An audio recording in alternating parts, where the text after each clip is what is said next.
तर ज्यांना hair regrowth करायची आहे, केसांच्या समस्या आहे, त्यांच्यासाठी मी भृंग्यादी नस्य रेकमेंड करत असते। तर ते सुद्धा रात्री झोपताना 2-2 थेंब नाकामध्ये, नाकपुड्यांमध्ये, दोन्ही नाकपुड्यांमध्ये सोडायचं आणि असं रोज करायचं। प्रतिमर्ष, त्याला तेच म्हणले प्रतिदिन करायचे म्हणून ते प्रतिमर्ष। हे झालं केसांच्या समस्यांसाठी।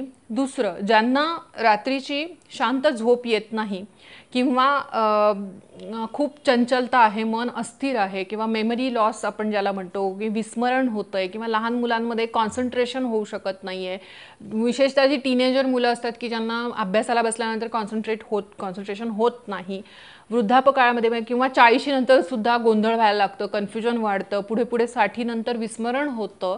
तर हे सगळं होऊ नये आणि असं जर होत असेल तर मी देते ऐंद्री नस्य। ह्याच्यानी झोपही शांत लागते, मनही शांत होतं। ते सुद्धा असं 2-2 थेंब रात्री झोपताना टाकायचं आहे। त्याच्यानंतर पुढे ज्यांना मान खांदे जखडतात, ज्यांचे दुखतात आणि सर्वायकल स्पॉन्डिलोसिसचा त्रास आहे किंवा फ्रोजन शोल्डर आहे, अशांसाठी मी स्थिरा नावाचं नस्य देते। ते नाकामध्ये 2-2 थेंब सोडायचं रात्री झोपताना। असं जसं मी आधी सांगितलं त्याचप्रमाणे प्रोसिजर करायची।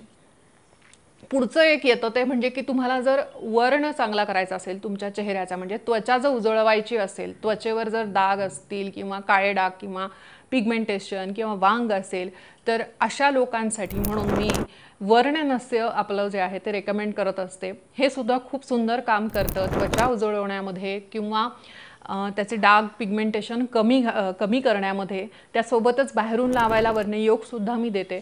तर अशा प्रकारे नस्याचे सुद्धा आपण वेगवेगळ्या प्रकारच्या औषधींचा अशा प्रकारे वेगवेगळ्या समस्येसाठी उपयोग करून घेऊ शकतो।